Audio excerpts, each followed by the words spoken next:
Jó, capítulo de número 1.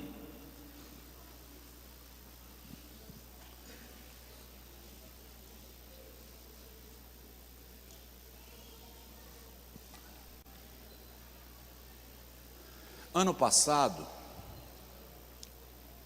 ou 2019, eu não lembro, eu preguei aqui sobre as provações de Jó, as 7 provações de Jó.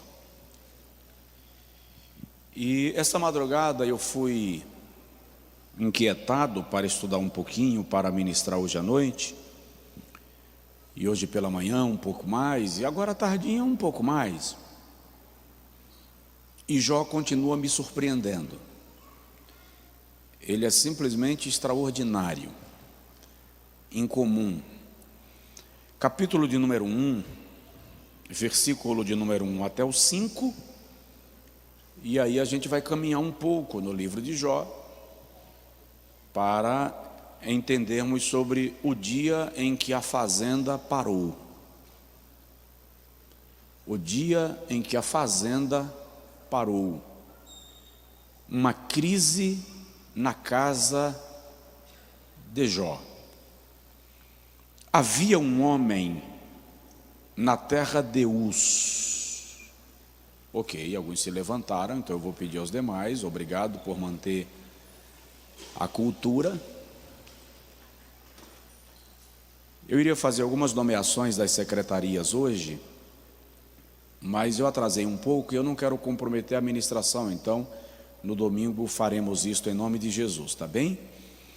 Havia um homem na terra de Uz, cujo nome era Jó, e era este homem íntegro, reto e temente a Deus, e se desviava do mal. Nasceram-lhe 7 filhos e 3 filhas, e o seu gado era de 7.000 ovelhas, 3.000 camelos, 500 juntas de bois e 500 jumentas. Eram também muitíssimos os servos a seu serviço, de maneira que este homem era maior do que todos os do Oriente. E iam seus filhos à casa uns dos outros e faziam banquetes, cada um por sua vez. E mandavam convidar as suas 3 irmãs a comerem e beberem com eles. Sucedia, pois, que decorrido o turno de dias dos seus banquetes, enviava Jó e os santificava. E se levantava de madrugada e oferecia holocaustos, segundo o número de todos eles, porque dizia Jó: porventura pecaram meus filhos e amaldiçoaram a Deus no seu coração. Assim fazia Jó continuamente. Diz amém. Agora diga comigo assim: Senhor, fala comigo. Amém. Pode sentar um pouquinho, porque a diaconia vai fazer a entrega dos papeizinhos para você anotar seu pedido de oração. Eu disse aqui na primeira semana, obrigado, que toda crise, que a crise é pedagógica. Eu disse que a crise é imparcial. Eu disse que a crise é imprevisível. E falamos um pouco sobre que atitudes devemos tomar antes, durante e depois da crise. Semana passada nós falamos um pouco sobre Agar, a serva de Sara, e as crises que Agar viveu no seu processo de gestação de Ismael, depois que Ismael nasce, e o comprometimento ou o compromisso de Deus em abençoar a Ismael por causa de Abraão. Hoje eu quero falar um pouco sobre Jó, porque Jó é um grande exemplo para nós de perseverança, de paciência e de superação. Mas Jó também serve para nos ensinar que homens fiéis também sofrem crises. Alguém me perguntou esses dias, eu gostaria de saber se tudo aquilo que Jó passou não foi resultado de algum pecado que a Bíblia não cita. Eu disse, tá, amigo de Jó. Porque os amigos de Jó queriam a qualquer custo que o sofrimento de Jó fosse o preço de algum erro cometido. Eles têm uma teologia bem fatalista. E eu disse para a pessoa, é só ler o capítulo 1, versículo 1. A resposta está lá. Íntegro, reto, temente a Deus e se desviava do mal. E se você tiver dúvida, no final, no capítulo 42, já no último capítulo do livro, quando Deus conversa com os amigos de Jó, ele diz assim, vocês vão trazer uns cordeiros para que Jó ofereça sacrifício a mim e para que ele ore por vocês, porque a ele eu ouvirei, a vocês não, porque vocês não falaram com o meu servo Jó aquilo que era reto e nem falaram de mim de maneira correta. Então, questionar o caráter de Jó sob a perspectiva do olhar divino é deixar escapar esses dois textos que são a opinião de Deus sobre Jó. Por outro lado, nós somos filhos da teologia que ensina que se você for santo e perfeito, tudo vai dar certo, e se você tiver problema na vida, vai dar um bocado de erro.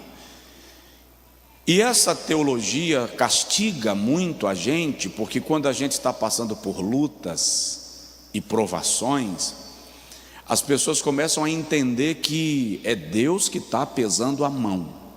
Ninguém consegue compreender que justos e fiéis também padecem. Diga comigo, os justos e fiéis também sofrem. Você entendeu? Então, quando você vê alguém sofrendo, para de perguntar qual foi o pecado que ele cometeu, até porque isso não é da sua conta, e vai orar pela pessoa para Jesus lhe dar a divina graça de suplantar a crise.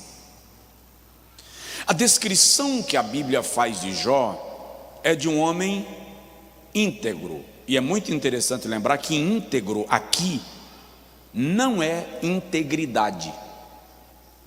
Íntegro aqui é integralidade. Integridade é o segundo adjetivo aplicado a Jó, reto. Então Jó é um homem integral, é um homem íntegro, é um homem temente a Deus e é um homem que evita pecar, se desvia do mal. O que é integralidade aqui? Tudo na vida de Jó funcionava de maneira harmoniosa e sincronizada. Jó tinha a vida perfeita, plena, sem nada para reclamar. Não vou dar detalhes da vida de Jó, do tempo que ele viveu, da idade, porque na série de mensagens que eu já citei tem tudo isso lá, as 7 provações de Jó. São 8 pregações que o irmão vai conhecer o tempo que Jó viveu, em que momento do cenário bíblico ele surge. Mas o fato é que Jó é um homem integral e íntegro. O processo da vida de Jó revela um homem que passou pelas piores das crises. Dificilmente você vai encontrar na Bíblia o relato de alguém que sofreu tanto, tão profundamente e em todas as áreas ao mesmo tempo como Jó sofreu. E o detalhe é que a crise de Jó foi pessoal, mas o seu impacto foi coletivo. Todas as pessoas que estavam próximas a ele foram atingidas pela sua crise. Por exemplo, os seus servos morreram ao fio da espada cada vez que os inimigos vinham para saquear a fazenda de Jó. Os servos de Jó também morreram quando veio aquele redemoinho que matou os seus filhos. Todos que estavam na casa morreram. O empregado muito claramente diz: só eu escapei para trazer-te a nova. Então a crise era pessoal, mas o impacto foi coletivo. Todo mundo passou pelo mesmo processo. Jó era um homem bem-sucedido. O texto diz que ele era o mais próspero de todos do Oriente. Tinha uma vida financeira razoável. Daqui a pouco eu vou lhe explicar. Jó tinha uma vida financeira razoável. Ele era o mais influente, o mais rico. Moralmente, Jó tinha uma vida ilibada. Seu casamento, o retrato que a Bíblia faz do casamento de Jó é de um casamento perfeito. O casamento que toda mulher pede a Deus. O casamento que todo homem sonha em viver. Harmonia, paz. Seus filhos, a Bíblia diz que os seus filhos banqueteavam. Então isso revela que os filhos de Jó eram unidos. Não havia disputa entre os filhos. E os filhos de Jó eram alegres. Era uma família que festejava. Era uma família que banqueteava. Tá. Alguém já disse que os filhos de Jó eram perversos, eram pecadores, eram miseráveis, por isso que Jó ficava oferecendo sacrifício a Deus por eles? Não dá para fazer esta afirmação. Porque o cuidado de Jó é o cuidado do homem que se desvia do mal.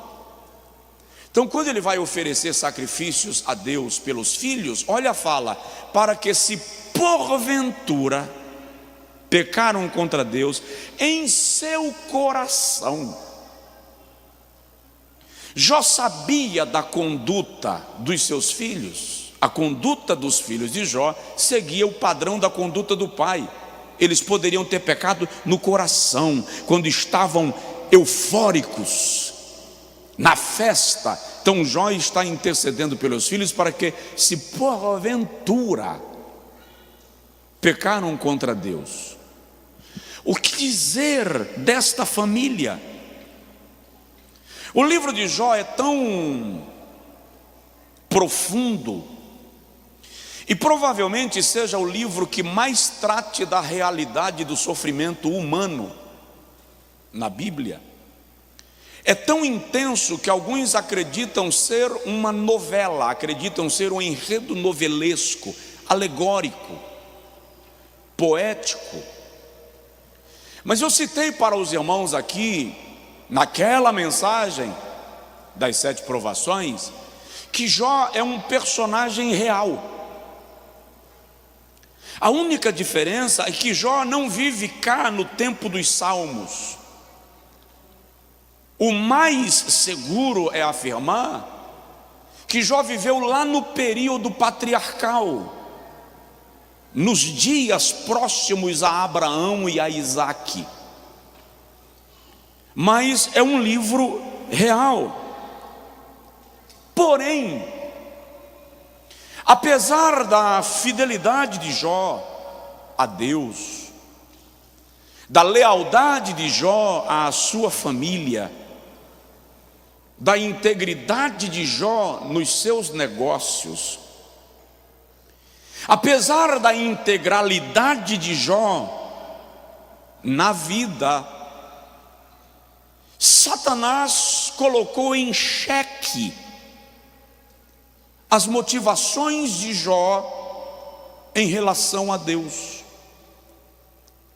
Ele diz a Deus: porventura serve Jó a Deus debalde? Você já percebeu que Satanás não diz assim: porventura Jó te serve em vão?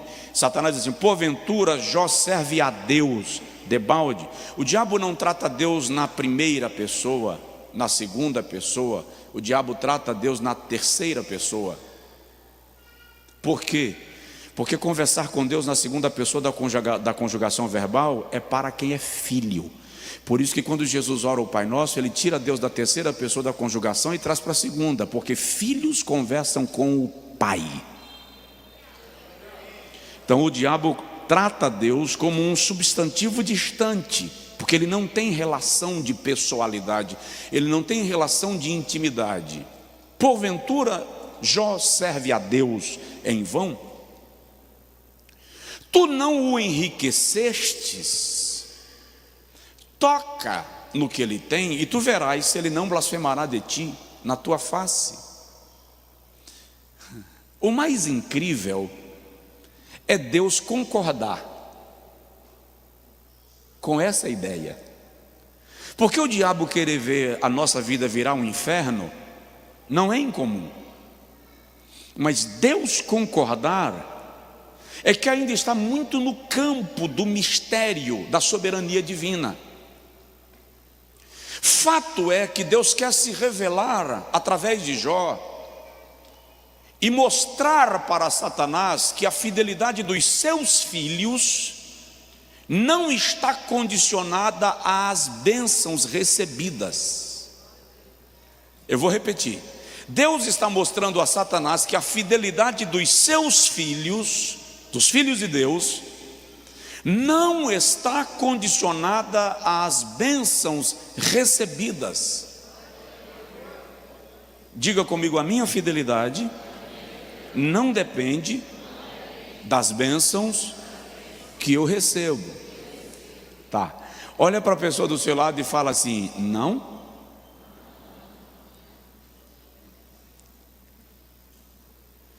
Que a teologia da prosperidade, essa teologia tão pregada no Ocidente, condiciona a vida cristã ao que Deus está disposto a te conceder. Vamos lá. O Senhor diz a Satanás: vai, toca em tudo que ele tem, somente contra ele não estendas a tua mão. Aqui começam as crises da vida de Jó, e eu quero compartilhar com você rapidinho. Primeira crise, crise nas finanças. A Bíblia diz no versículo de número 3 que ele era dono de 7.000 ovelhas, 3.000 camelos, 500 juntas de bois e 500 jumentas. Preste atenção que o ataque que o diabo começa a deflagrar contra Jó não visa atingir apenas a sua economia. Por que que o primeiro ataque vem contra as ovelhas? Vamos começar pensando espiritualmente. Porque o versículo 5 diz que Jó oferecia a Deus o quê? Sacrifícios. E quem oferece sacrifícios leva o quê para o altar? Ovelhas. Então o diabo começa querendo comprometer o culto de Jó. Eu vou atingir as tuas finanças para que você pare. Eu vou atingir o teu rebanho, as tuas ovelhas, para que você pare de oferecer sacrifícios. E presta atenção: o único animal de Jó que foi morto foram as ovelhas. Os outros foram levados. Os camelos foram levados, as jumentas foram levadas, os bois foram levados, as ovelhas foram queimadas. É uma afronta de Satanás contra Deus e não contra Jó. Porque se são ovelhas que ele coloca no altar para te adorar, então vamos fazer o seguinte: vamos queimar tudo de vez, vamos destruir tudo de vez, vamos acabar com essa festa de altar. É incrível como esse texto vai nos ensinar que as suas finanças estão muito relacionadas com o seu altar. Satanás quer bloquear a tua disposição de oferecer sacrifícios, ofertas, dádivas a Deus. Agora vamos entender, e eu já disse aqui para os irmãos que as roupas dos nobres do Oriente eram feitas a partir da lã da ovelha. Alguns estudiosos acreditam que Jó era dono de alguma indústria têxtil de produção de vestimentas para os nobres do seu tempo, ou no mínimo ele oferecia matéria-prima para as indústrias do seu tempo. Num dia só, Satanás não apenas para o sacrifício de Jó, como também bloqueia uma fonte de fluxo de renda, fluxo de receita. Jó entra numa crise financeira, começa uma crise financeira, e o empregado chega e diz assim: só eu, versículo 16, escapei para te trazer a nova. As ovelhas foram destruídas, a indústria têxtil foi destruída e o elemento do culto foi destruído. Como se não bastasse, o texto diz que Jó tem 3.000 camelos. Os camelos eram o principal meio de transporte de passageiros do deserto no tempo de Jó. Quando a Bíblia diz que Jó é dos maiores, ou está entre os maiores, ele é o maior dentre os do Oriente, você não vai encontrar na história e no relato bíblico alguém com uma coleção de 3.000 camelos. Há uma hipótese de que Jó de algum modo prestava serviços para os viajantes, comerciantes do deserto. Os camelos eram transportes de passageiros, também era uma fonte declarada de renda. E é muito interessante que eu estava dando uma lida, os caldeus em suas guerras usavam camelos como elementos de ataque, assim como os gregos usavam elefantes. Por causa da altura do camelo, a travessia do deserto era mais fácil. Por causa da capacidade do camelo em resistir muito tempo sem beber água, então era mais fácil ir para uma guerra com camelos do que com cavalos. Porque um camelo, quando bebe água, ingere cerca de 70 litros de água. E ele utiliza de imediato, em uma média de 30 litros. E cerca de 40 litros são resguardados numa bolsa que o camelo tem no seu próprio organismo e que ele vai liberando à medida que ele sente sede. Então era mais barato, era mais ágil ir para a guerra com camelos do que com cavalos. Sem falar que numa tempestade no deserto, o camelo é o único animal que tem facilidade de caminhar de joelhos. A tempestade de areia vem, o camelo ajoelha e continua andando de joelhos abaixo da linha da areia, da tempestade de areia que está correndo por cima, e o exército continua avançando com camelos.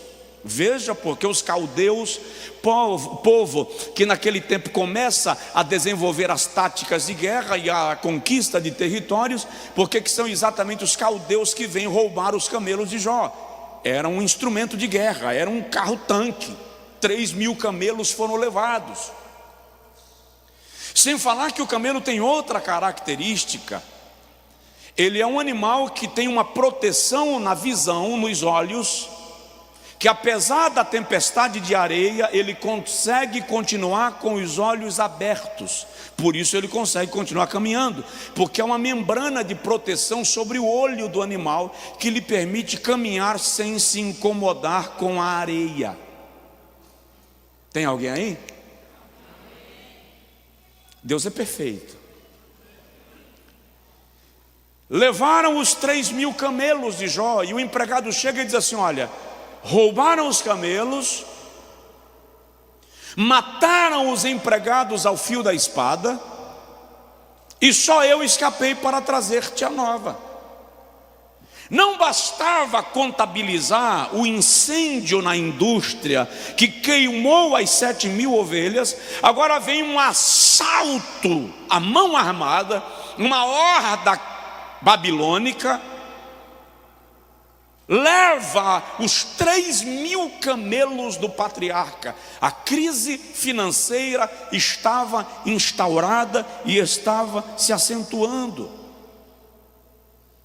Depois a Bíblia diz que Jó tinha 500 juntas de bois. Isso aqui para mim é muito simples, porque primeiro, se você tem 500 juntas de bois, imagina quanto de gado você tem. Se você pode se dar o luxo de ter 500 juntas aparelhadas para arar, imagina o tamanho do teu rebanho. E diga-se de passagem que nos dias de Jó não haviam tratores. Então as juntas de bois eram usadas para arar terras. Então a questão é: o quanto Jó tem de gado e o quanto Jó tem de terra a ser arada por 500 juntas de bois. Então Jó é um grande pecuarista, um grande latifundiário, ele é um grande fazendeiro. E aí o texto diz no versículo de número 14 e 15, que vieram sobre eles os sabeus, povo de Sabá, Etiópia, que chegou a ser também um grande império na história, e levaram as 500 juntas de bois de Jó. Crise financeira. Em seguida chega o outro empregado e diz: olha, as jumentas também foram levadas pelos sabeus. 2 hordas de sabeus vieram. Uma horda atacou os empregados que cuidavam das juntas de bois, outra horda atacou os empregados que cuidavam das jumentas, e elas foram levadas. E eu estava pregando no Piauí uma certa feita, e o irmão falou comigo assim: pastor, aqui no Piauí tem jegue para a gente vender de 5 conto. Ninguém é rico porque tem jegue. Por que a Bíblia diz que Jó era rico porque tinha 500 jegas? Eu falei: irmão, primeiro, o texto literal ali é jumenta branca, mula branca. A citação literal é mula branca. Fornecia leite, um leite raro, era um animal de raça. E segundo, era o animal mais adequado para o transporte de mercadorias de longa distância, porque o terreno era pedregoso. Então observe que toda a estrutura financeira de Jó desmoronou. Presta bem atenção: se você entrar numa crise financeira, você é crente, servo de Deus, dizimista, ofertante, aí você passa por uma dificuldade financeira, as pessoas que estão perto de você, que são tomadas de uma espiritualidade excelente, vão dizer assim: irmão, primeira coisa a ver é o que é que está errado na vida do irmão. É incrível essa, eu vou chamar de doença religiosa, de atribuir ao sofrimento sempre a causa do erro. Eu e você precisamos entender que há pessoas que sofrem, estão passando por sofrimento, estão passando por provações, exatamente porque não cederam ao erro e estão sendo atacadas por Satanás. Daqui a pouco eu vou lhe trazer uma mensagem de esperança que é mais poderosa do que uma dinamite. Além de Jó ter gado, ovelhas, jumentas, camelos, a Bíblia diz que Jó tinha muita gente em seu serviço. E o interessante é que o termo que a Bíblia usa para os servos de Jó é empregados. No mundo que era muito comum ter escravos, Jó tinha empregados. O texto dá a entender, e eu estava bisbilhotando um pouquinho mais sobre isso hoje, que os empregados de Jó faziam parte da sua estrutura familiar. Os empregados de Jó não eram escravos, cativos, presos nas celas da fazenda. Eram pessoas que não apenas trabalhavam na sua fazenda, mas que moravam, conviviam no seu ambiente, desfrutavam daquilo que a fazenda produzia. Daí a Bíblia usar o termo íntegro, reto. A expressão ali é justo. Aquele que não explora o outro. Jó era um homem integral, completo. Era um homem justo, não explorava a ninguém, pagava pelos serviços, temia a Deus e se desviava do mal, e entrou numa crise financeira sem precedentes. Quantas pessoas me ouvindo agora, no templo ou em casa, alguns milhares, que já passaram ou estão passando por crise financeira. E há crise financeira que você não consegue nem comprar o pão do café. Hoje eu saí para comer um bode. Ó. E junto com o pedido veio um prato de farofa de água. Você conhece aquela farofa de água que vem com pimentão, cebola branca, aquela coisa? Aquele negócio. Para mim aquilo é uma coisa. E eu deixei a farofa d'água lá. Comi meu bode, comi o feijão tropeiro, tomate. Aí enquanto estávamos almoçando, Elide perguntou: você não quer a farofa? Eu falei: deixa eu te falar uma coisa. Eu fiquei pelo menos 8 anos da minha vida comendo farofa d'água de manhã, meio-dia e de noite. Quando foi isso? Quando a gente morava no Angico, no Umbuzeiro, em Quixabeira, que não tinha como comprar o feijãozão, o macarrão, farofa d'água de manhã, para ir para a escola. Mãe, não quero. Então toma café com farinha, farofa d'água. Meio-dia chegou para o almoço, farofa d'água com tripa de porco torrada. Interessante que eu consigo comer tripa de porco torrada até hoje. De noite, na hora do café da noite, o jantar, a ceia, farofa d'água. Irmão, tinha dia que eu chorava. Eu ainda lembro, eu me acabando de chorar, porque eu não queria farofa d'água mais. Imagina se hoje eu vou sentar num restaurante, irmão, e me dá o trabalho de comer farofa d'água.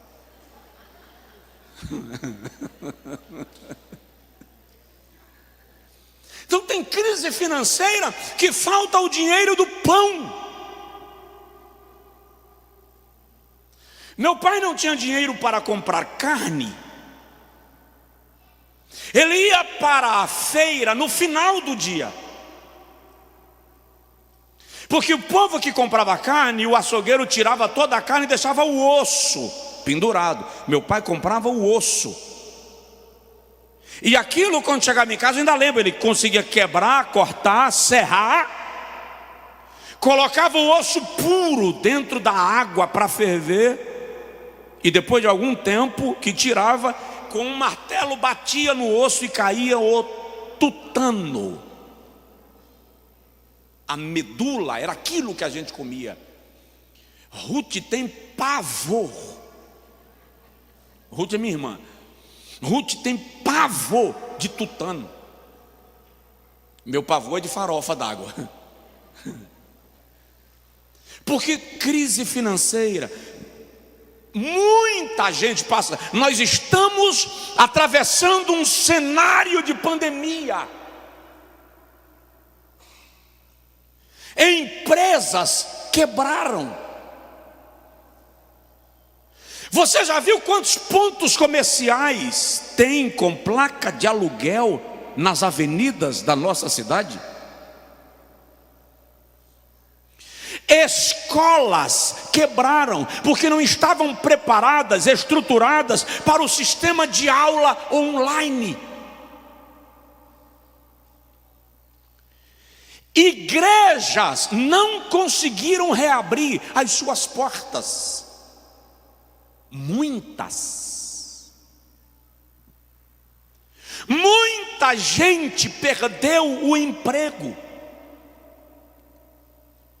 Ei, tem gente passando dificuldades que você não imagina.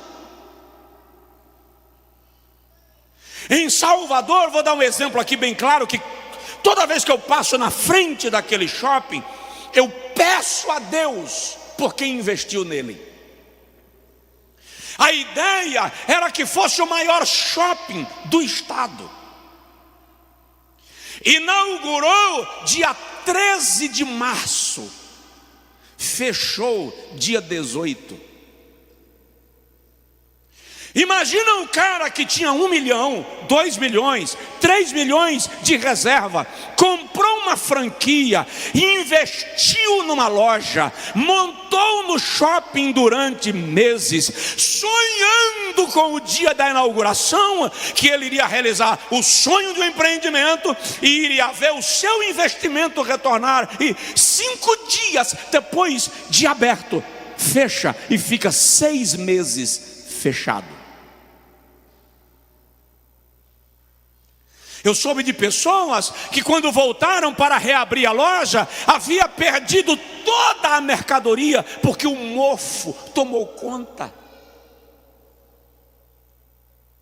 Você consegue pensar no estado de pessoas nesta situação? Mas o que eu quero te dizer é que os fiéis também enfrentam crises. Eu tenho me deparado com muitos irmãos em crise financeira, empresários, crentes, fiéis em crise financeira. E me ajude, vamos parar com esse cristianismo utópico, novelesco, que está tudo perfeito na vida. Porque se eu conheço um pouco de vida cristã, eu sei que você enfrenta dificuldades, e isso não significa que você se afastou de Deus, só significa que você está atravessando a mesma nuvem que eu estou atravessando. Presta atenção, a gente até diz assim, a gente está no mesmo barco. Tá não. Tem gente que tem canoa, tem gente que tem iate, tem gente que tem cruzeiro, mas tem gente que está de canoinha, tentando atravessar no remo. Nós estamos no mesmo mar. Os barcos muitas vezes são diferentes, mas uma coisa eu posso te garantir: Jesus comanda o mar inteiro, e você vai atravessar as ondas da vida. Se você crê assim, diga amém, diga glória. Você não vai morrer na travessia.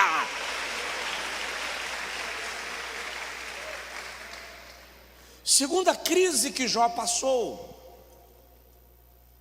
crise da descendência. A Bíblia diz que Jó tinha 10 filhos. Versículo 4 e 5. Nos versículos 19, o texto diz que os filhos de Jó banqueteavam. Veio um redemoinho do deserto, derribou a casa onde eles estavam reunidos e matou os 10. Irmão, o camarada foi ao cemitério, que no caso do contexto cultural sepultava no próprio território, na propriedade dele. Mas ele num só dia sepultou os 10 filhos. Como é que o coração de um pai, de uma mãe, lida com isso?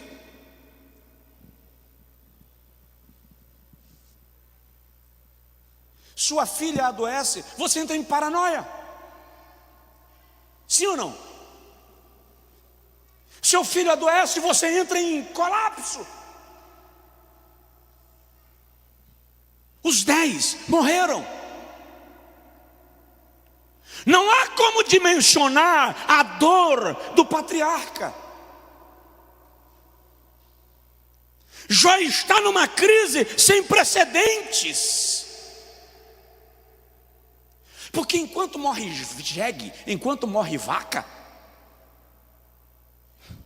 amassou o carro. Mas meu filho, minha filha, e quanta gente está enfrentando crise na relação com os filhos. Aliás, vale lembrar, e você precisa entender isso, todas as vezes que Satanás quis atingir um homem de Deus, uma mulher de Deus, os filhos entram no raio de ataque.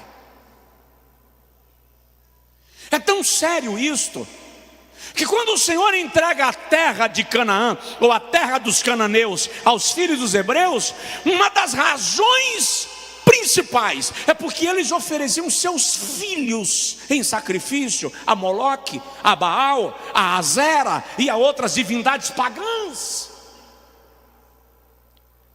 E uma das regras que Deus estabelece para Israel é: não oferecereis os vossos filhos em sacrifício. E Deus é tão cuidadoso que tinha-se que entregar a Moloque, a Baal, o primogênito. Justamente por isso Jeová chega para Israel e diz assim: todo aquele que abrir a madre, todo primogênito da vossa terra será meu. Deus está dizendo isso justamente para Israel não cair na tentação de oferecer os seus primogênitos a Moloque, a Baal e a Azera, a Rimon e a outras divindades. E presta atenção, quem é pai ou mãe assim, levanta a mão. Quem é pai ou mãe assim, não. Quem é pai ou mãe, levanta a mão. Deixa eu te falar, o quanto Deus prima pelos teus filhos. Deus valoriza tanto a nossa descendência, que todas as vezes que Ele faz uma aliança com alguém na Bíblia, Ele diz assim: a minha aliança é contigo e com a tua descendência. Os teus filhos estão inclusos no pacto que eu estou fazendo contigo. É muito claro isso.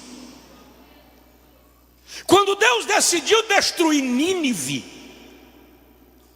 não foi o clamor dos ninivitas, o jejum dos ninivitas de maneira isolada que alcançou o coração misericordioso de Deus. Quando ele vai conversar com Jonas, ele diz assim: você está reclamando, Jonas 4, porque eu matei uma rameira que nasceu pela manhã, morreu meio-dia, e você acha que eu deveria destruir uma cidade que tem mais de 120 mil pessoas que não sabem discernir entre a sua mão direita e a sua mão esquerda?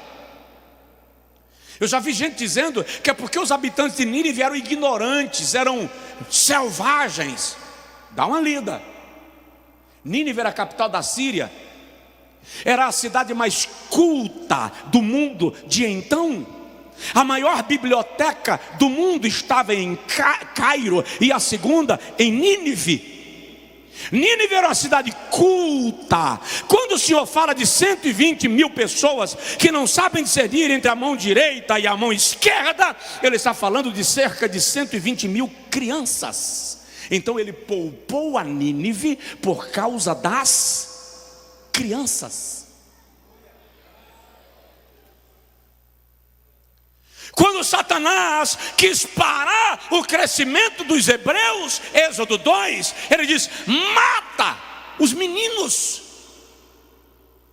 Quando Herodes quis parar o plano salvífico de Deus em Mateus 2, ele disse: mata os meninos. Mas quando Deus quer te dar esperança acerca dos teus filhos e dos teus netos, Isaías 65, 23, ele diz assim: os vossos filhos não serão filhos para a calamidade, os vossos filhos não serão filhos para a destruição, os vossos filhos não serão filhos para a perturbação, porque eles são a herança dos benditos do Senhor.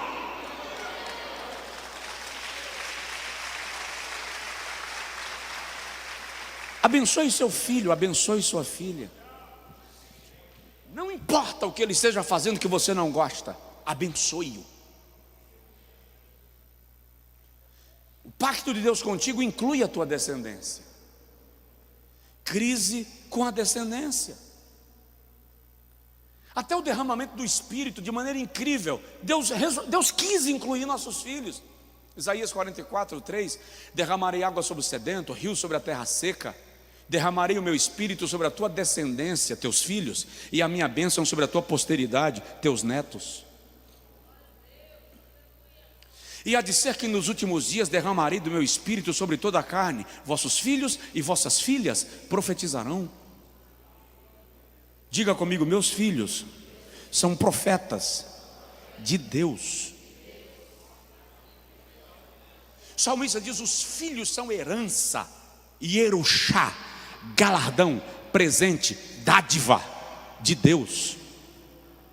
E o fruto do ventre, o seu galardão, cleronomia, dote, reconhecimento, honra. Seus filhos são coroação na sua casa, são dotes de Deus, presentes de Deus, dádivas de Deus. Não os trate como se eles fossem seres inexistentes, sem importância. Aliás, presta atenção nisso: toda operação que visa destruir crianças é por natureza diabólica e anti-Deus.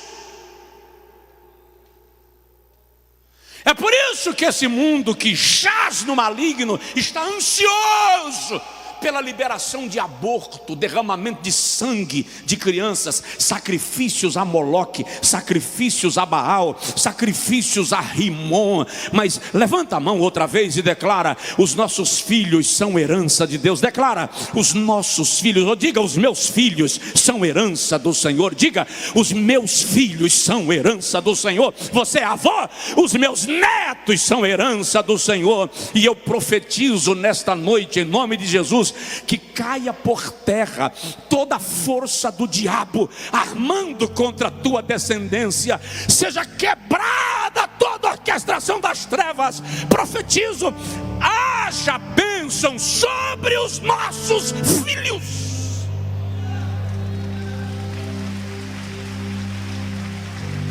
Aleluia. Eu já vi alguém dizendo que a morte dos filhos de Jó foi um alívio para Jó. Ah, filho de Elifas. Não foi Elifas, foi Bildade. Foi Bildade que disse a Jó: seus filhos tinham que morrer mesmo. Seus filhos viviam fazendo um banquete. Foi bem feita. Imagina, você está num problema doido, sofrendo a morte dos seus filhos, o teu amigão chega e diz assim: foi bom ter morrido. Ai, irmão. Jó capítulo 29 é uma das vezes que Jó chora com saudade dos filhos. Você vai encontrar na Bíblia 5 vezes Jó chorando com saudade dos seus filhos. Ele chega a dizer assim: sinto falta daqueles que rodeavam a minha mesa e alegravam a minha casa. A alegria de Jó estava nos filhos. No capítulo 29, versículo 5, ele se queixa de saudade dos seus filhos. Quando o Todo-Poderoso ainda estava comigo e os meus filhos ao redor de mim. Tem gente aqui me ouvindo em crise com a sua descendência. E eu te digo, não abra mão dos seus filhos. Faz assim, por favor. E diga comigo: eu declaro que a minha descendência estará comigo na arca.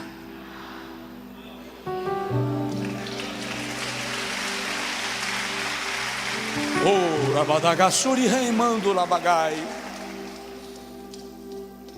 Aguenta mais um pouquinho aí, eu estou chegando no meu limite de horário, mas eu gostaria de concluir. Terceira crise de Jó: crise na saúde.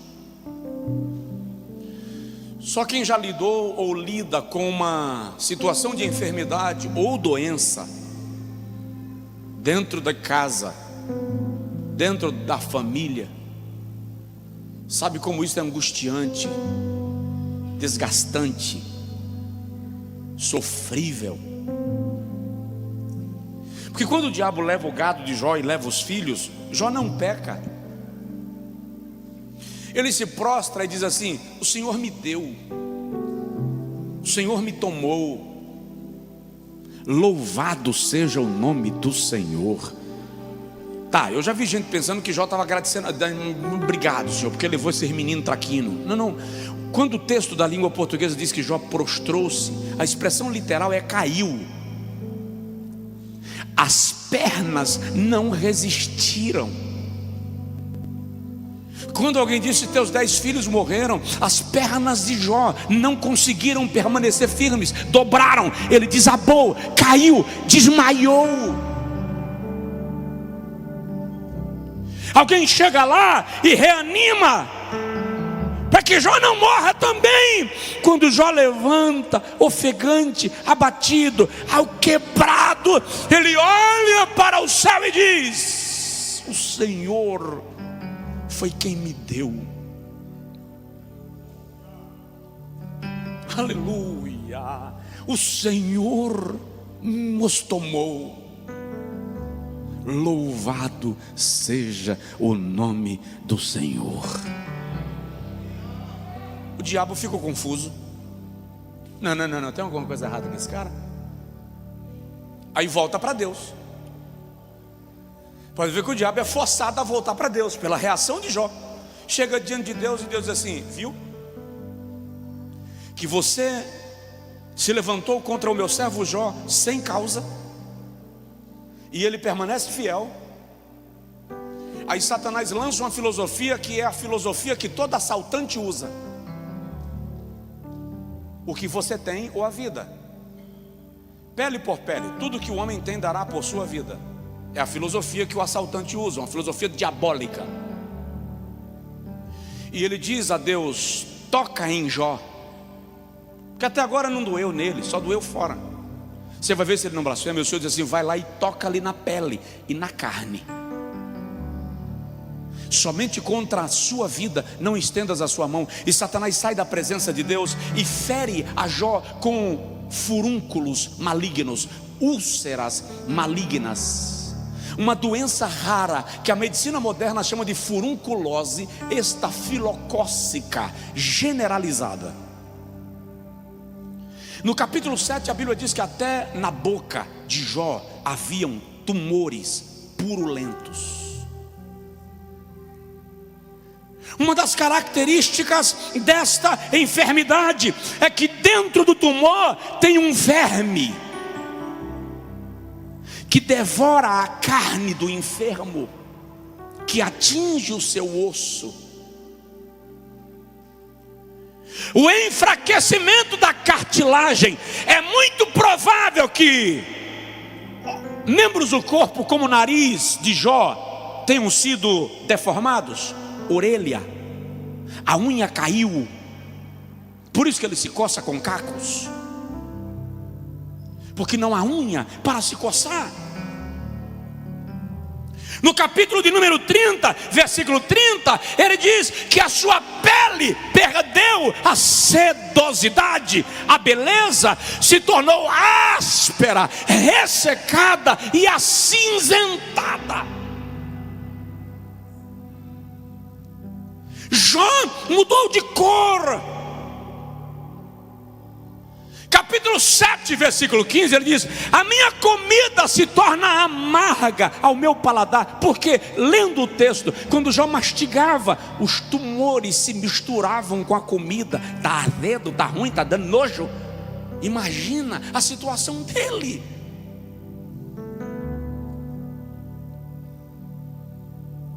Por uma dor de dente, eu e você blasfemamos.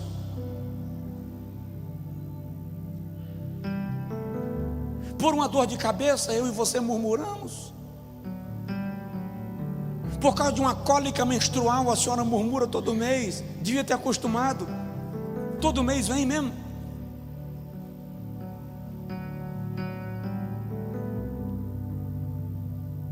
A situação dele é tão deplorável que o texto diz que quem passava por ele cuspia, porque o seu corpo exalava mau cheiro.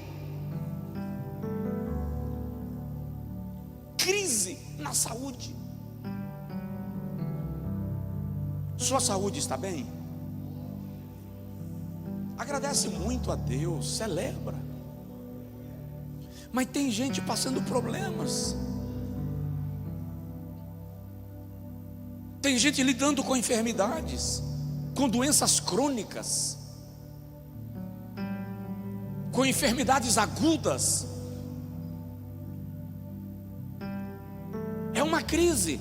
E agora, olha para mim e diz que quem é servo de Deus não adoece. Eu conheço um casal muito próximo, outro estado, e eu sei que ele é hipertenso em nível elevado e é diabético, e ela é hipertensa e tem um outro problema de saúde que dá umas crises de depressão e tal. Muito queridos, muito queridos. E uma vez dessas aí eu fui pregar lá na cidade e na igreja deles. E o pastor da igreja está enfermo, está em tratamento, está com câncer. No almoço, lá na churrascaria, ela disse assim: pastor Josué, eu não sei não, mas eu acho que essa enfermidade do pastor é a mão de Deus. Porque alguns anos atrás ele teve um problema assim na vida, né? Teve uma falha, e agora Deus está cobrando. Eu disse: ok. Mas fulana, como é que está a tua saúde? Aí agora já foi no buffet, servindo a salada. Eu aproveitei: como é que está a sua saúde? Estou melhor do que mereço, pior do que careço. Eu disse: e a hipertensão? Minha pressão só vive nas nuvens. E aquelas crises, depressão, como é que está? Está lidando bem? Superou? Não, tem vezes que tem recaída que dá vontade de pular num buraco e sumir. Fico num quarto trancado uma semana inteira. Fulano tem vezes que nem me vê. Vida íntima, faz tempo que eu não tenho vontade. Sim, fala isso, como é que está ele? A pressão aí só vive doida. Qualquer hora dessa eu vou acordar, vai estar morto. E o diabetes? Estou achando que o sangue dele já é mel, é açúcar. Eu disse: ok. Agora me diga uma coisa: a enfermidade do pastor é a mão de Deus porque ele cometeu uma falha. E a de vocês é o quê?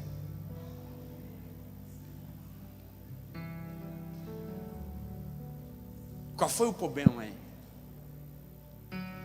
Quer dizer que a tua é castigo e a minha é provação. Ou o princípio de Salomão, princípio filosófico de Salomão: tudo que acontece ao ímpio também acontece ao justo, porque todos estamos debaixo do mesmo sol e fadados ao mesmo cansaço e à mesma fadiga. Existem homens maus extremamente saudáveis, existem homens bons tão enfermos. Eu conheço pessoas que eu digo sempre, eu já dei uma opinião para Deus, Ele não ouviu porque Ele não vai me dar ousadia, mas eu já disse para Deus, tem pessoas que não deveriam morrer, deveriam ficar aqui, 100 anos, 110, 120, são tesouros, e morrem, porque nós estamos fadados à mesma situação, nós adoecemos, enfrentamos desafios e enfermidades, são crises, mas conhecemos, pregamos, oramos e nos rendemos ao Deus que cura. Vou repetir, nos rendemos ao Deus que cura. Vou repetir que é para você dar glória a Deus. Nós servimos ao Deus que cura. Pode dar glória.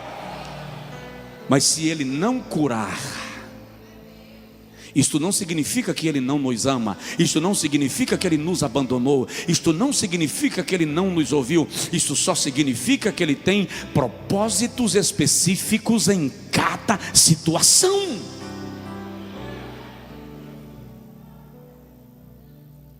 Vamos terminar? Quarta crise de Jó: crise no casamento.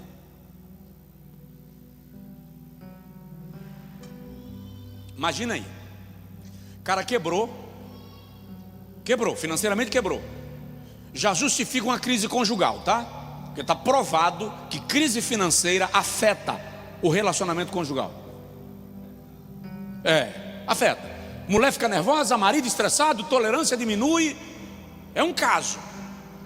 Marido fica chato, chega em casa querendo comer a parede, a mulher já está em casa querendo colocar fogo no oceano, quando se encontra só Jesus da causa, porque abala o sistema nervoso. Companhia elétrica chegou na porta para cortar a luz. Companhia de saneamento básico chegou lá e cortou a água. Busca e Apreensão mandou um recado avisando que o carro já está sendo procurado. Isso afeta, irmão. Aí os meninos morrem. Aqui agora é o cúmulo do suportável.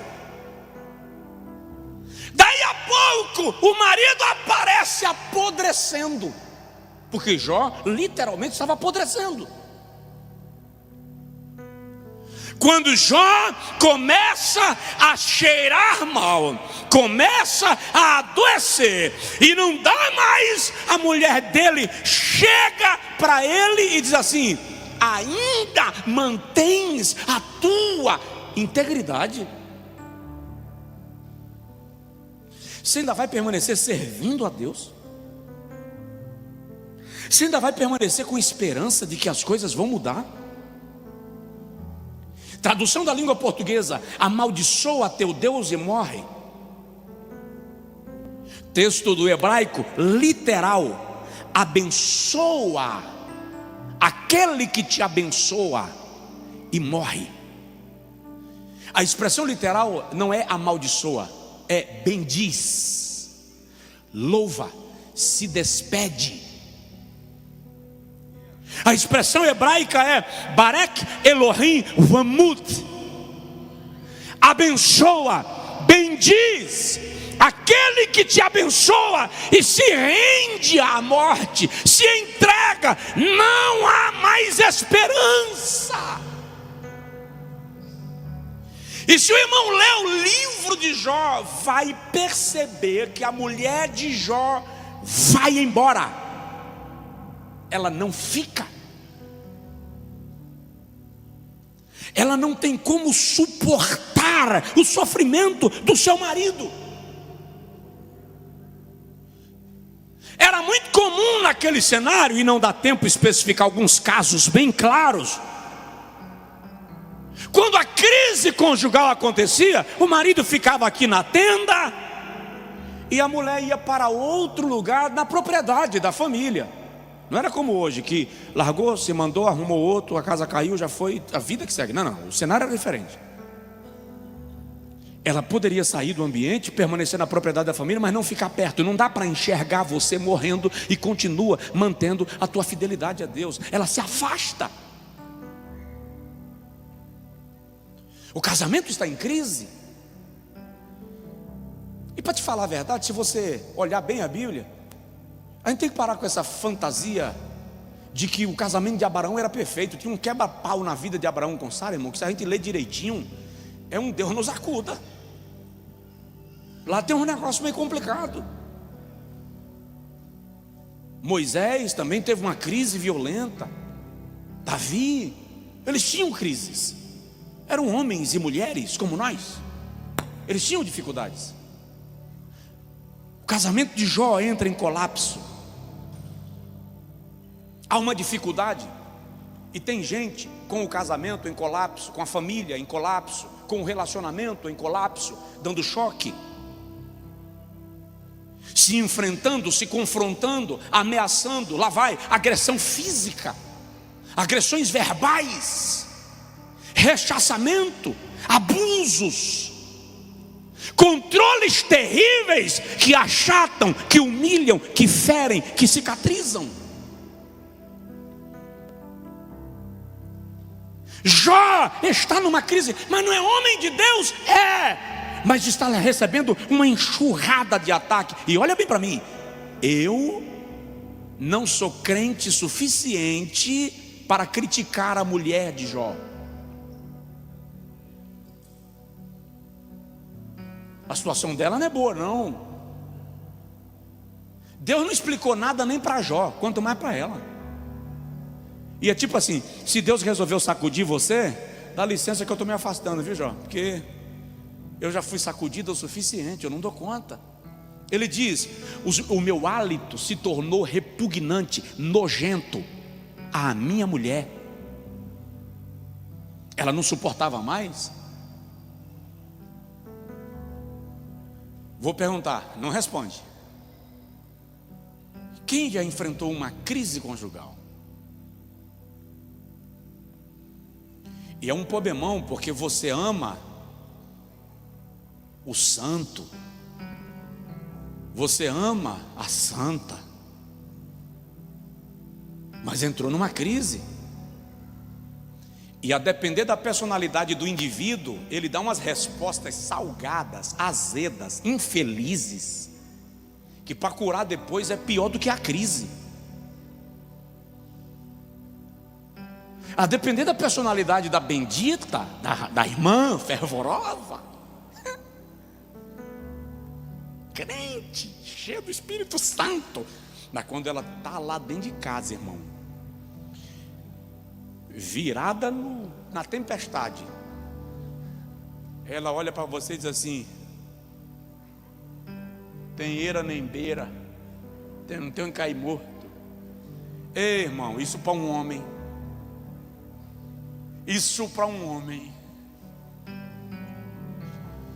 tenho é nojo. Encontrei um caso um dia que o cara falou assim: não quero nem vestida de ouro. Se o senhor quiser, eu monto um quarto lá na igreja para ela ficar morando lá, porque lá em casa não faz falta. E para piorar, depois que eu tomei uns 200 cafés com ele, o cara não era evangélico, não é membro da igreja, mas aceitou sentar para me ouvir. Eu falei: vamos tomar um café? Vou não. O senhor está querendo tomar café comigo para me convencer a voltar para ela? Vou não. Só pai, vamos voltar, vamos tomar café. Depois de uns 200 cafés, ele fez assim: tá bom, pastor, eu vou aceitar seu conselho, eu vou voltar. E voltou. Quando ele para o carro na porta da casa, a mulher faz assim: sabia que não era homem para garantir?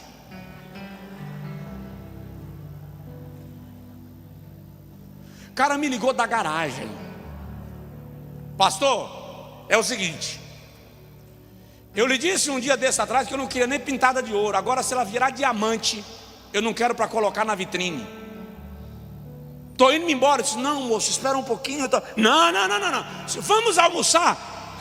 Ele riu. Ele deu uma risada irada, irônica. O senhor me enganou no café, agora quer me chamar para almoçar. Seu pai, vamos almoçar, que é para a gente conversar. Mais 200 almoços. O cara diz assim: tá, eu vou tentar de novo. Aí eu falei: minha irmã, em nome de Jesus, pelo amor de Deus, quando o cara chegar na porta, não faz aquela, que a senhora estraga meu almoço. Crise conjugal, Jó enfrentou. E eu te digo nesta noite, querendo terminar, estou me cobrando terminar. Te digo nesta noite que Deus pode entrar na tua casa. Deus pode entrar no teu quarto. Deus pode converter o coração da tua esposa a você e converter o coração do teu marido à senhora. Ele pode fazer isso. A senhora pode deitar para dormir hoje com um homem resmungando, doido para lhe ver fora, lhe excomungando, colocar diante de Deus, e na própria madrugada o Senhor aparecer a ele e ministrar e converter a natureza, inverter o quadro. Deus pode. Deus pode. Tenha fé. Provoca aí a pessoa do seu lado e diz para ele: tenha fé.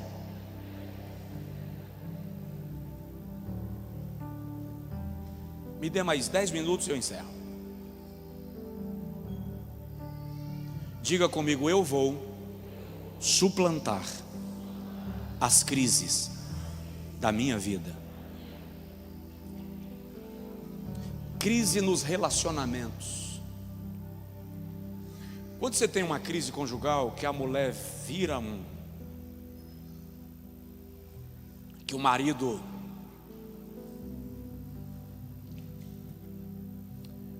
para onde você vai? Está provado que casais que se relacionam com outros casais superam as crises conjugais com mais facilidade do que aqueles que se isolam. Por quê? Porque quando o casal entra em crise, os outros casais que são do grupo do convívio chegam juntos e formam um círculo que termina dando fortalecimento. Não significa 100% que as coisas vão se resolver da forma desejada, mas a probabilidade de desencadear num divórcio é muito menor, porque outros casais formam uma estrutura. Mas no caso de Jó, os amigos vieram: Elifas, Zofar e Bildade. E depois de uns dias chega Eliú. E os amigos de Jó vêm com uma filosofia típica oriental. Para os orientais do tempo de Jó, qualquer problema será resolvido depois de 7 dias de jejum absoluto. Então eles chegam perto de Jó, e quando vem o estado de Jó, 7 dias, nem palavras, jejum de palavras. Deus vai curá-lo. Deus vai curá-lo. No 8º dia, quando amanhece, que Jó continua ficando podre, Elifas é o mais velho, chega para Jó e fala assim: Jó, vamos conversar direito? Capítulo 13. Eu tive um sonho. Eu vi um vulto atrás de mim. Eu me arrepiei inteiro. Penso ser o anjo da morte. E olha, Jó, você deve ter cometido algum pecado contra Deus. Lembra, se você de repente não adulterou, se você não se prostituiu. Aí Jó diz: rapaz, eu não fiz. Então quem sabe no teu coração você não cobiçou a virgem. Porque na cabeça de Elifas só sofre quem peca. Quando Elifas termina, vem Bildade. Aí Bildade diz assim: Jó, para de chorar pelos teus filhos. Eles viviam fazendo festas. O juízo de Deus veio sobre eles. O Senhor os matou para que eles não blasfemassem contra Deus. Estou resumindo porque não dá tempo mergulhar no discurso. Quando Zofá termina de falar, Bildade termina de falar, vem Zofá. Aí Zofá diz assim: sabe por que você está passando isso? Que você é orgulhoso. O teu ouro subiu para a cabeça, tua riqueza te tornou arrogante, você se esqueceu do teu Deus. Por isso Deus está te punindo, para que você saiba que a tua segurança não está no teu dinheiro. Lança teu ouro na areia, lança a tua prata nas rochas, para que Deus tenha misericórdia de ti. Só acusação, só acusação. Depois chega Eliú, o mais novo. Eliú diz assim: ô Elifas, Bildade, Zofá, Jó, eu não sei se você pecou, eu não sei se você ficou orgulhoso, eu não sei se você se tornou arrogante, eu não sei se você adulterou, eu não sei se você prostituiu, eu não sei se você cobiçou, mas uma coisa eu sei: Deus sempre tem uma razão. O que você está passando, Jó, tem um propósito, não é à toa, não é por acaso. Porventura não troveja Deus com a sua nuvem? Não faz dele as nuvens relâmpagos? Não faz Deus com que o trovão seja a sua voz e as estrelas reconheçam o seu chamado? Deus tem um propósito. Na teologia de Eliú, se Jó pecou ou não pecou não é a questão. A questão é qual é o propósito de Deus na crise. Por isso que quando Deus aparece para dar uma bronca nos amigos de Jó, Deus repreende a Elifas, repreende a Bildade, repreende a Zofá, mas não repreende a Eliú. Eliú não está na lista dos que foram bronqueados por Deus. Os relacionamentos de Jó estremeceram, os amigos romperam, não há o que fazer. E presta atenção nisso, é muito ruim quando você perde amigos, é ou não é? É ou não é? Quando você contava com eles, quando você tinha neles uma rocha, um escudo, um sustento, um apoio, mas o escudo racha, a parede trinca, a coluna cai, e você se sente descoberto. E eu concluo para a gente orar. Jó teve uma crise, que eu vou chamar de crise emocional. Claramente Jó entra em depressão. Capítulo 3 ele diz assim: maldito seja o dia que eu nasci. Por que o peito da minha mãe não se secou? Por que ela não me abortou? No capítulo 21 ele diz assim: olhai para mim e tenhais medo, coloquem a mão sobre a boca, assustados. Quando eu me lembro disso, eu me perturbo, a minha alma estremece de pavor. No capítulo 7, Jó diz assim: o meu sono não vem e a minha noite se alonga, de modo que eu me movo toda a noite para lá e para cá, e quando durmo sou atacado por terrores noturnos. Ou seja, ele não dormia, e quando conseguia dormir tinha pesadelos horrendos. Claros sintomas de um homem que está deprimido, de um homem que está amargo. Por 16 vezes Jó pergunta a Deus, por 33 vezes Jó pergunta a Deus: por quê? Por que eu estou sofrendo? Porque meus filhos morreram, porque meus empregados morreram, porque a minha mulher não está perto, porque o meu status foi derribado. Por quê? Por 16 vezes Jó derrama diante diante de Deus uma enxurrada de queixas. Tem um momento que Jó chega e diz assim: se ele, Deus, fosse homem como eu e viesse a me abordar no braço, na força do braço, ele não me acertaria com os seus golpes. Jó está dizendo: Deus só me atinge porque ele é Deus e eu sou homem. Se ele fosse igual a mim, ele não conseguiria. 5 vezes Jó aparece dando crise de choro por causa dos seus filhos, por causa da sua casa, por causa da sua família. E o mais incrível é que Deus não responde nenhuma vez os queixumes de Jó.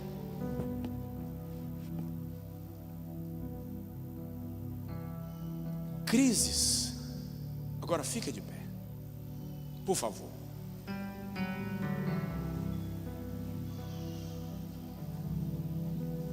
Crise financeira, crise com a descendência, crise na saúde, crise no casamento, crise na saúde, crise emocional.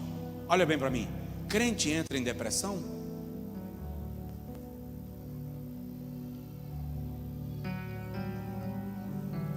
Crente pode ter depressão? Sim ou não?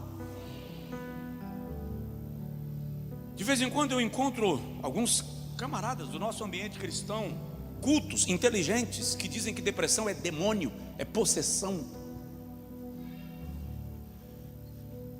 Depressão é um estado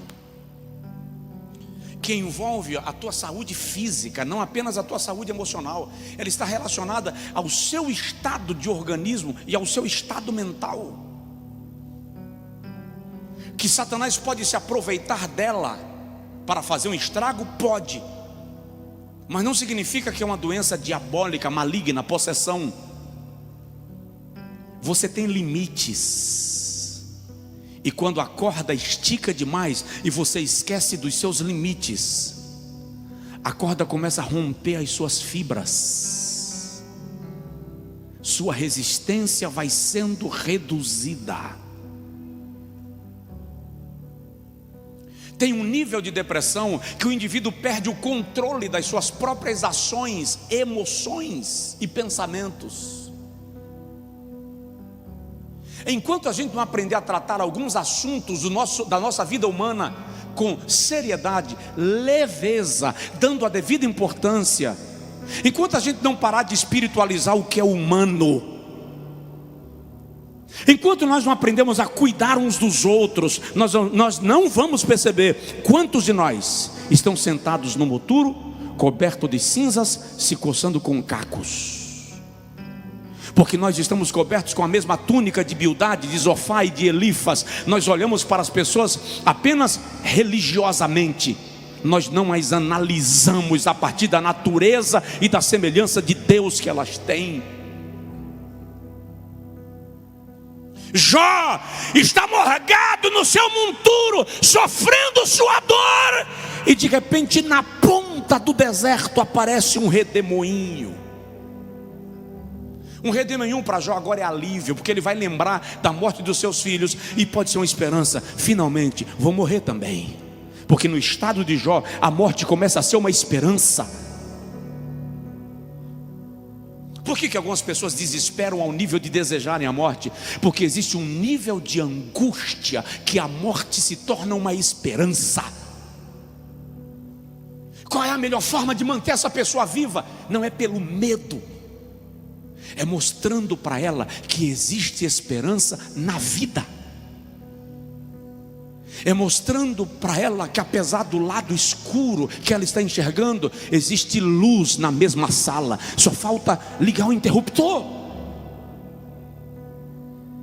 Porque nós queremos convencer as pessoas de depressão pelo medo. Você vai para o inferno. Se ficar assim, Deus te abandona. Estamos ajudando bastante.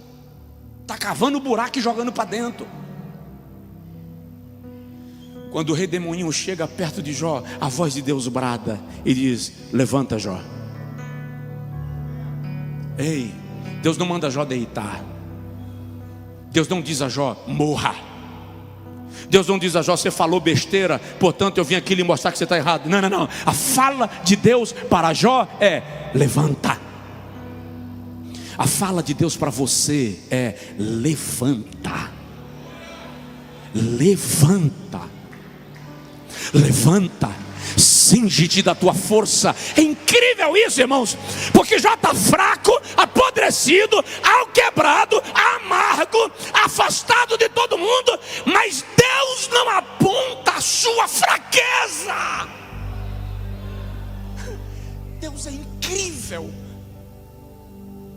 Ele não diz para Jó: olha seu estado. Não, não, ele diz: cinge-te da tua força. O que Deus faz é invocar a força de Jó. Seja forte. Você está nessa situação, mas ainda há força. Cinge-te da tua força, te levanta. Eu vou te fazer algumas perguntas e você vai me responder. Por que Deus está fazendo perguntas que Jó não tem resposta? Porque Deus está invocando o discernimento de Jó, a compreensão de Jó. E Deus diz assim: onde você estava quando eu lancei as colunas da terra? Não sei. Quantos são o número das estrelas? Não sei. Você sabe como eu maestro as estrelas e as disponho no céu? Não sei. Qual é a partitura da melodia que os anjos cantam diante de mim? Não sei. Então por que Deus está fazendo perguntas que Jó não tem respostas? Porque Deus está dizendo a Jó: eu não perdi o controle, eu não saí do comando. Tudo o que está acontecendo na sua vida eu sei, eu estou presente, eu estou acompanhando e eu tenho o controle da situação. E eu vim para te trazer respostas. Aí Deus deixa Jó lá sozinho e vai conversar com os amigos. Olha, já conversei com Jó. Jó está me aguardando e eu vim aqui dizer para vocês pegarem cordeiro e irem levar a Jó, para ele oferecer sacrifício a mim, por vocês, porque a ele eu ouço. O que Deus está fazendo aqui? Deus está dizendo: Jó passou por tudo isso, mas ele continua sendo homem reto, íntegro, temente a mim e se desvia do mal. Eu reconheço a sua fidelidade. Deus está dizendo: eu reconheço a lealdade de Jó. Deus está dizendo: a autoridade espiritual de Jó permanece intacta. E é quando ele ora pelos seus amigos,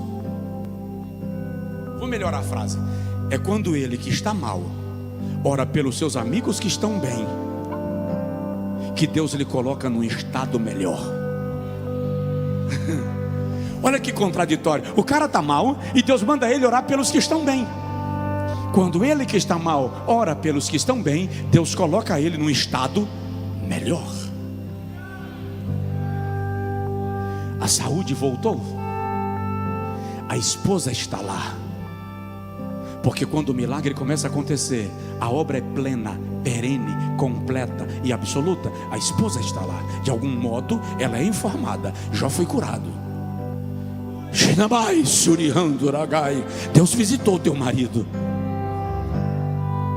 E todos que ouvem falar de Jó resolvem vir vê-lo. A Bíblia diz assim: seus irmãos, suas irmãs, seus conhecidos, todos aqueles que ouviram falar da sua história, vieram visitá-lo e lhe traziam presentes, peça de ouro, gado. Como foi que Deus deu a Jó o dobro do que ele tinha?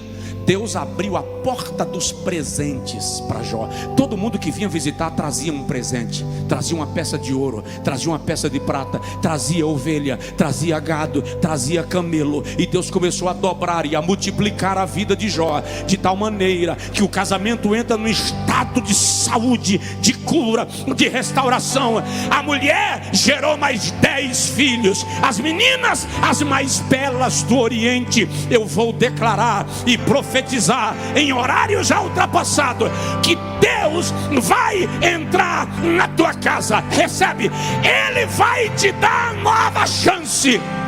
Deus vai gerar a segunda oportunidade e haverá restauração plena e absoluta na tua vida e na tua família.